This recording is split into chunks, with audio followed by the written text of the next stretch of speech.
The Polish October crisis of 1956 unfolded as a test of Soviet control that hinged not on overt force, but on intelligence assessment, military signaling, and calibrated restraint, because by the mid-1950s, Poland occupied a uniquely sensitive position within the Eastern Bloc as both a strategic buffer and a state with deep societal resistance to rigid Stalinist rule. And following the death of Stalin, the accumulated pressures of economic stagnation, political repression, and national memory converged into a volatile environment that Soviet planners could neither ignore nor suppress reflexively without risking wider instability. And it was within this context that the crisis emerged, driven initially by internal Polish dynamics rather than external provocation, as reformist elements within the Polish United Workers' Party gained momentum amid labor unrest and elite fragmentation. And Soviet intelligence reporting from Warsaw indicated that the situation differed fundamentally from earlier post-war crises because popular discontent was being channeled through party mechanisms rather than erupting uncontrollably, creating both danger and opportunity for Moscow. And this distinction shaped Soviet decision-making from the outset, because intelligence assessments emphasized that Polish society retained strong nationalist sentiment and historical sensitivity to foreign occupation, meaning that a direct military intervention would almost certainly provoke unified resistance and long-term instability, even if short-term control were achieved. And at the same time, Poland's geographic position made loss of control unacceptable, as it anchored the northern tier of the Warsaw Pact and hosted key lines of communication between the Soviet Union and East Germany, and thus Soviet leadership faced a dual constraint, needing to preserve strategic alignment while avoiding actions that would delegitimize communist authority irreversibly. And this constraint elevated intelligence and containment over brute force, as Moscow sought to understand whether the emerging Polish leadership could be managed from within rather than replaced by coercion. And central to this assessment was the figure of Władysław Gomułka, whose return to political prominence represented both a threat and a stabilizing possibility because intelligence profiles portrayed him as a nationalist communist with credibility among workers and party cadres, capable of restoring order without abandoning alliance commitments. And Soviet analysts weighed this profile carefully, noting that while Gomułka had previously clashed with Moscow, his orientation was pragmatic rather than revolutionary, suggesting that accommodation might preserve Poland's strategic role without triggering mass resistance. And as events accelerated in October 1956, Soviet intelligence reporting focused intensively on the loyalties of the Polish military and security services, because any containment strategy depended on their cohesion and willingness to act under Polish rather than Soviet command. And assessments indicated that while the officer corps was restless, it remained largely disciplined and resistant to external interference, reinforcing the conclusion that a Soviet invasion could fracture the military rather than secure it. And this assessment directly influenced military planning, as Soviet forces stationed in Poland were placed on heightened readiness not to launch an assault, but to signal capability and resolve.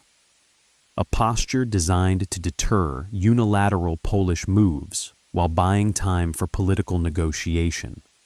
And troop movements toward Warsaw were deliberately visible yet limited, serving as coercive diplomacy rather than preparation for occupation.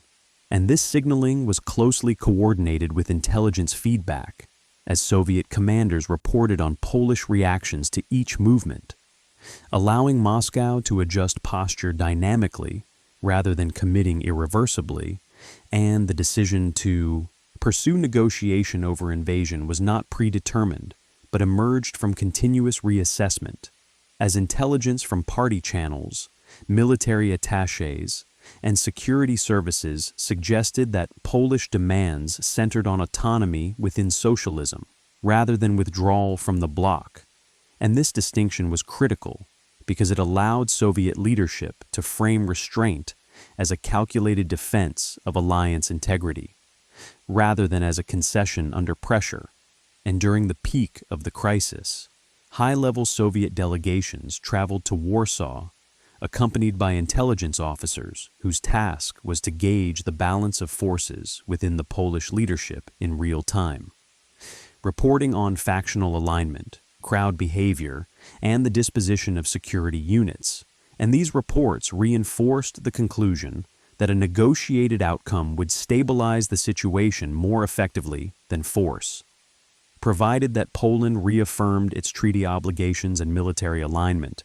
And this conditional acceptance formed the basis of Soviet containment strategy, which aimed to limit the scope of reform while allowing sufficient national expression to diffuse unrest. And militarily, this strategy translated into readiness without engagement, as Soviet units remained poised but restrained, avoiding contact that could escalate into confrontation.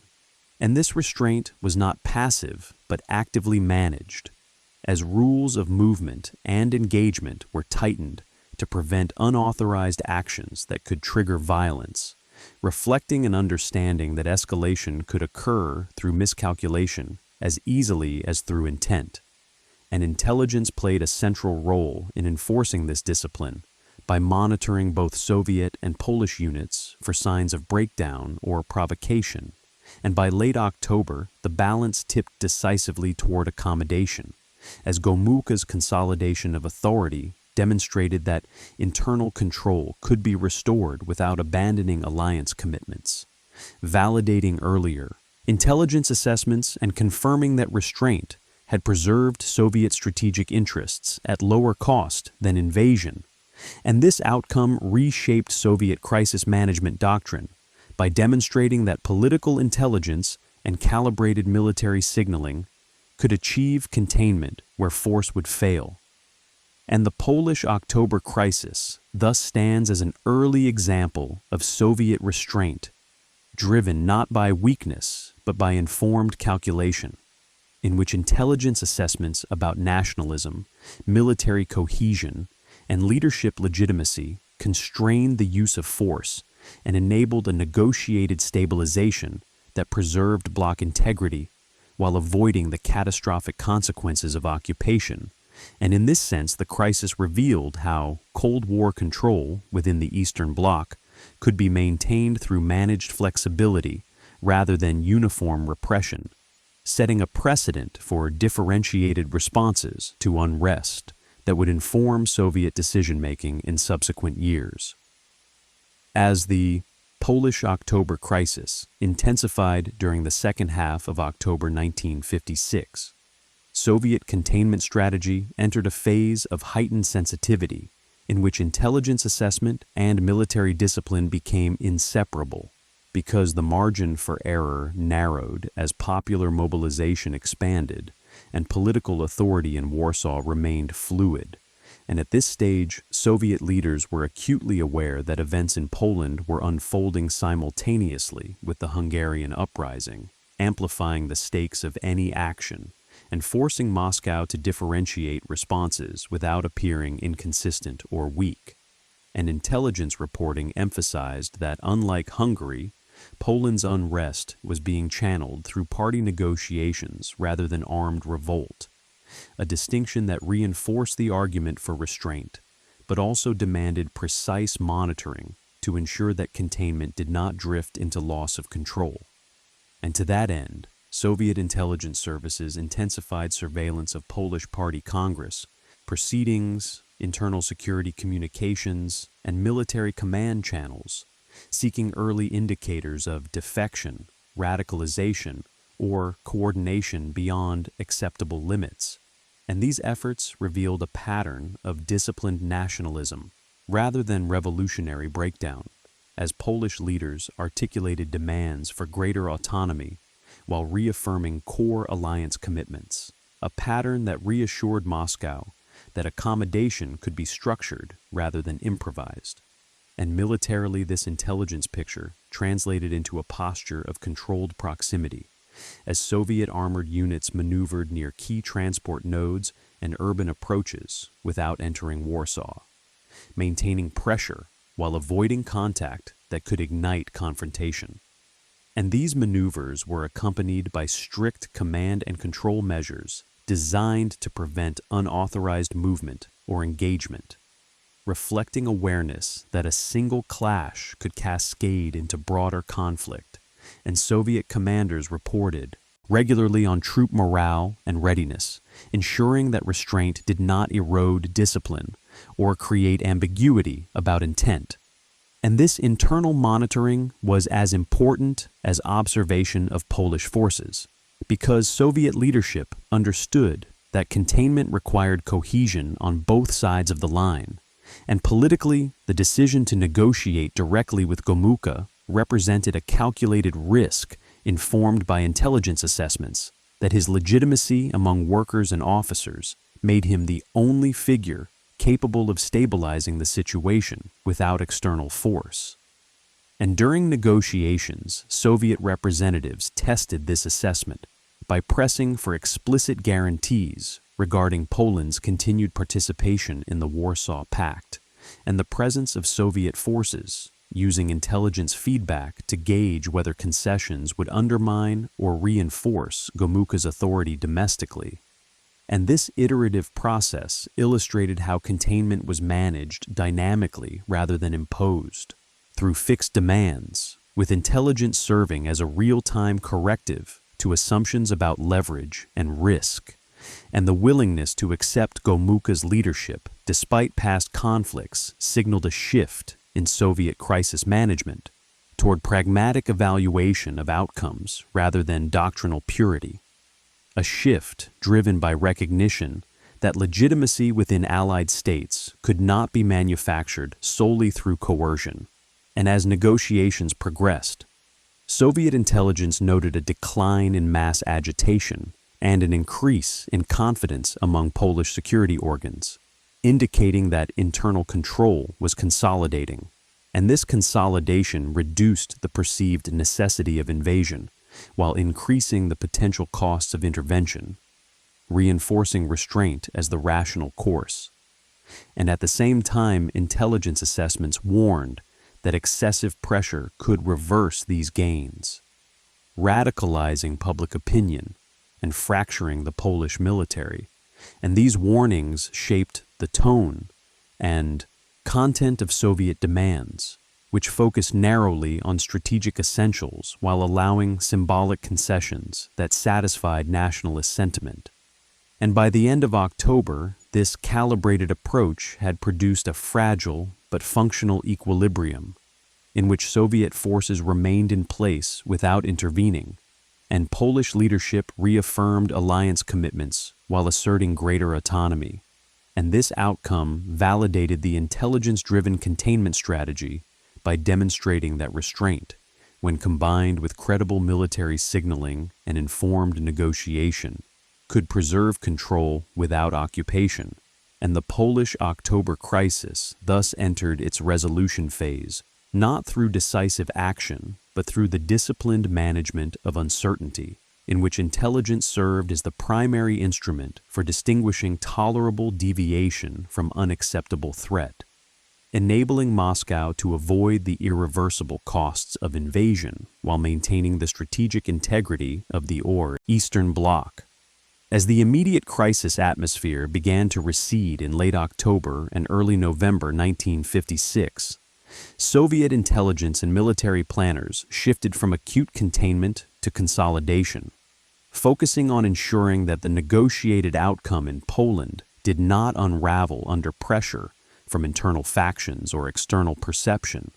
because restraint without follow-through risked being interpreted as weakness, both within the Eastern Bloc and by NATO observers monitoring Soviet behavior closely. And intelligence reporting therefore expanded beyond Warsaw to assess reactions across the Polish provinces, within the officer corps, and among security services whose compliance would determine whether political agreements translated into operational stability. And these reports indicated that while nationalist sentiment remained strong, the re-legitimation of party leadership under Gomułka had restored a degree of hierarchy and predictability, reducing the likelihood of spontaneous escalation, and this predictability was crucial because it allowed Soviet forces to gradually reduce visible readiness without signaling disengagement, a process managed carefully through phased posture adjustments rather than abrupt withdrawals, ensuring that deterrent credibility was preserved even as immediate invasion risk diminished,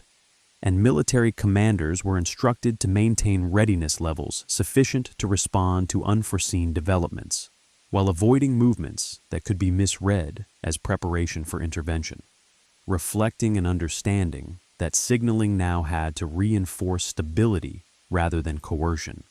And intelligence services monitored how these adjustments were interpreted by Polish authorities, calibrating the pace of de-escalation to avoid either provocation or complacency. And at the political level, Soviet containment strategy emphasized institutional reinforcement, as agreements reached during the crisis were translated into procedural guarantees regarding alliance obligations, command relationships, and force presence, ensuring that Polish autonomy operated within clearly defined boundaries. And intelligence assessments supported this approach by highlighting the importance of clarity over ambiguity, because unresolved questions about sovereignty and control could become focal points for renewed agitation. And to mitigate this risk, Soviet advisors worked quietly with Polish counterparts to align expectations and to identify areas where symbolic independence could coexist with operational integration, such as personnel changes or policy rhetoric that did not affect strategic alignment. And this cooperative containment reflected a departure from earlier Stalinist methods, substituting managed negotiation for imposed uniformity. And intelligence played a central role in sustaining this balance by providing ongoing evaluation of Polish compliance and sentiment, allowing Moscow to intervene diplomatically if necessary without resorting to force. And the contrast with Hungary during the same period underscored the significance of this intelligence-led approach, because while Hungary's armed revolt triggered invasion, Poland's disciplined reform trajectory allowed restraint to be framed as strength rather than concession, reinforcing the notion that Soviet responses would be differentiated based on threat assessment rather than applied mechanically. And this differentiation was made possible only through detailed intelligence that distinguished between reformist nationalism and systemic defection. And as the Polish situation stabilized, intelligence attention shifted toward lessons learned, with internal analyses emphasizing how early recognition of nationalist dynamics, military cohesion, and leadership legitimacy had enabled containment without occupation, and these lessons informed subsequent Soviet doctrine by highlighting the value of political intelligence in managing alliance crises, particularly in states with strong national identities and capable security institutions. And the Polish October crisis thus emerged as a reference case, demonstrating that restraint, when grounded in accurate assessment and reinforced by credible force posture, could preserve control more effectively than repression. And in consolidating this outcome, the Soviet Union institutionalized a mode of crisis management that relied on intelligence not merely to detect threats, but to map acceptable outcomes, shaping the use of military power through informed judgment rather than reflexive action. And in this sense, the post-crisis phase was as significant as the crisis itself, because it translated temporary restraint into a durable pattern of control that maintained Poland within the Soviet security system, while avoiding the political and strategic costs of invasion. As consolidation continued through late 1956 and into early 1957, the Polish October crisis revealed its deeper significance as an intelligence-managed containment operation rather than a narrowly political settlement, because Soviet authorities understood that the durability of restraint depended on continuous verification rather than trust. And intelligence services were therefore tasked with monitoring not only overt compliance, but latent risks that could reemerge once immediate pressure faded. And this monitoring focused on three interlocking domains: the cohesion of the Polish armed forces, the reliability of internal security organs, and the evolution of party authority at the provincial level, where nationalist sentiment could translate into resistance if central control weakened. And intelligence reporting from military attachés and liaison channels indicated that while the Polish officer corps broadly accepted the new leadership, loyalty was conditional on the perception that autonomy would be respected, and that Soviet intervention would remain a last resort rather than an imminent threat, a perception that had to be maintained carefully through calibrated signaling, and this requirement shaped Soviet military posture, as units stationed in Poland were instructed to normalize routines while preserving rapid response capability, avoiding symbolic gestures that could revive memories of occupation while retaining the ability to intervene if containment failed. And this balance demanded strict command discipline, because unauthorized movements or rhetoric could undo political gains, and intelligence officers were embedded within military commands to ensure adherence to restraint protocols, reflecting an understanding that escalation could occur through internal misalignment as easily as through external provocation. And politically, the post-crisis phase required managing expectations within the broader Eastern Bloc, because restraint in Poland risked encouraging similar demands elsewhere, and intelligence assessments therefore extended to other allied states, evaluating whether Polish autonomy was being interpreted as a precedent for defection or as a controlled exception. And these assessments emphasize the importance of framing, ensuring that Poland's outcome was portrayed internally as a negotiated reaffirmation of socialism rather than a concession extracted under pressure. And this framing was reinforced through coordinated messaging and selective transparency, allowing Soviet leadership to maintain credibility while avoiding the impression of weakness, and the contrast with Hungary was instrumental in this effort, as intelligence analyses highlighted the divergent threat profiles to justify differentiated responses, reinforcing the narrative that restraint was contingent, not permissive. And this narrative shaped how Soviet containment doctrine evolved, emphasizing that force remained available but would be applied selectively based on intelligence-driven assessment rather than ideological reflex. And as the Polish situation stabilized, intelligence reporting increasingly focused on long-term indicators of alignment, such as participation in joint military planning, adherence to Warsaw Pact command structures, and cooperation on internal security matters, using these indicators to assess whether autonomy was drifting toward independence or consolidating within acceptable bounds. And these assessments informed periodic adjustments to Soviet posture, allowing Moscow to respond incrementally rather than reactively. And in doing so, intelligence functioned as an early warning and calibration tool rather than a trigger for intervention. And this role marked a significant evolution in Soviet control mechanisms, demonstrating that alliance management could be achieved through continuous assessment and limited coercion rather than episodic repression. And the Polish October crisis thus concluded not with a definitive resolution, but with the establishment of a managed equilibrium sustained by intelligence oversight and military restraint, in which Poland remained within the Soviet security framework while exercising greater internal latitude. And this equilibrium endured precisely because it was monitored, adjusted, and reinforced over time, rather than imposed once and left unattended. And in this sense, the crisis stands as a foundational example of intelligence-driven containment within the Eastern Bloc, illustrating how informed restraint could preserve strategic interests while avoiding the irreversible costs of invasion, and how intelligence, when integrated with disciplined military signaling and political negotiation, could shape outcomes by defining the boundaries of acceptable change rather than suppressing change altogether.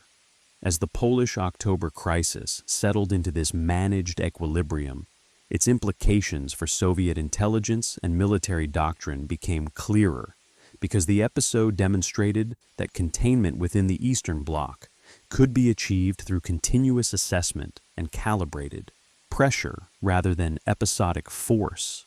And this realization reshaped how Moscow conceptualized control over Allied states whose nationalism and institutional capacity made outright repression strategically costly, and intelligence services were tasked with translating this lesson into operational practice by refining indicators that distinguished reform compatible with alliance integrity from movements that threatened defection, a distinction that required sustained observation of political language, military behavior, and security cooperation rather than reliance on single events. And in Poland, this meant monitoring how autonomy was exercised in practice, whether policy changes altered strategic commitments or merely adjusted domestic governance. And intelligence reporting consistently emphasized that stability depended on maintaining the perception of mutual respect, because Polish compliance was reinforced not by fear alone, but by the belief that national dignity could coexist with bloc membership, and this belief had to be protected from erosion by either excessive Soviet pressure or unchecked local radicalism. And military restraint, therefore, remained an active process, as Soviet forces continued to operate under strict rules designed to minimize visibility and avoid symbolic provocation while retaining readiness. And commanders were evaluated not only on preparedness, but on adherence to restraint protocols, reflecting a doctrinal shift in which discipline was measured by the ability to avoid unnecessary escalation. And intelligence oversight was integral to this shift, providing feedback on how force posture was perceived by Polish authorities and society, allowing adjustments that preserved deterrence without reigniting resentment. And beyond Poland, the crisis informed how Soviet intelligence approached other Allied states, encouraging early engagement with reformist elements and closer analysis of nationalist dynamics to identify opportunities for accommodation before unrest escalated. And this proactive orientation marked a departure from reactive repression, positioning intelligence as a tool for anticipatory management rather than crisis response alone. And the value of this approach was reinforced by comparative analysis with Hungary, where delayed recognition of threat indicators had contributed to escalation, underscoring how timing and assessment could determine whether restraint was viable. And within this framework, intelligence services refined their methods for evaluating military loyalty, recognizing that the cohesion and professionalism of an Allied officer corps could either enable or constrain intervention. And in Poland, the reliability of the armed forces had been a decisive factor in favor of restraint, a lesson that elevated military intelligence within broader political assessment. And as these insights were absorbed, Soviet control mechanisms evolved toward differentiated responses, calibrated by intelligence, rather than uniform enforcement, creating a spectrum of options between acquiescence and invasion. And the Polish October crisis thus served as a template for how restraint could be operationalized without surrendering strategic control, demonstrating that intelligence-driven containment could preserve alliance cohesion while allowing limited deviation. And as this template took hold, the crisis came to be understood not as an anomaly, but as an early articulation of a more flexible form of bloc management, one that recognized the limits of coercion in states with strong national identity and institutional capacity. And in this sense, the Polish October crisis contributed to a broader redefinition of Soviet power, revealing that authority within the Eastern Bloc could be maintained through informed judgment and selective accommodation rather than constant force, and that intelligence, when integrated with disciplined military signaling and political negotiation, could function as the central instrument for managing instability without crossing the threshold into occupation, shaping a model of control whose significance extended beyond Poland and whose influence would be felt across subsequent decades of Cold War crisis management. In concluding the examination of the 1956 Polish October crisis, its enduring significance lies in how decisively it demonstrated the power of intelligence-led containment over reflexive military intervention, because the Soviet Union preserved its strategic position in Poland not by invasion, but by disciplined restraint informed by continuous assessment of political legitimacy, military cohesion, and nationalist limits. And this outcome forced a redefinition of what control within the Eastern Bloc could mean in practice. Shifting emphasis from uniform repression to differentiated management, calibrated by threat perception rather than ideology alone. And at the center of this recalibration was intelligence, which functioned not as a trigger for action but as a constraint on it, defining the boundaries within which force could be threatened without being used, and reform could be tolerated without becoming defection. And this constraining role required institutional maturity, because it demanded that political and military leaders accept uncertainty, resist pressure for decisive action, and trust assessments that warned not only of danger, but of the costs of overreaction. And in Poland, those costs were judged to be prohibitive, as intelligence consistently indicated that invasion would fracture the officer corps, unify society against Soviet authority, and transform a manageable crisis into a permanent occupation problem. And restraint, therefore, became a strategic choice rather than a concession, reinforced by visible but limited military signaling that preserved deterrence while avoiding escalation. And the success of this approach depended on disciplined execution, as Soviet forces adhered to strict command and control measures designed to prevent accidental confrontation, and intelligence services monitored both Polish and Soviet behavior to ensure that signaling remained controlled rather than provocative. And politically, the accommodation of Gomułka confirmed the validity of intelligence assessments that identified legitimacy as a stabilizing asset rather than a threat, demonstrating that nationalist communism could function as a containment mechanism when aligned with alliance commitments. And this realization reshaped Soviet crisis management doctrine by validating flexibility as a tool of control, provided it was bounded by clear strategic red lines. And the Polish October crisis thus stands as a formative case in Cold War history, where the absence of invasion was not a failure of will,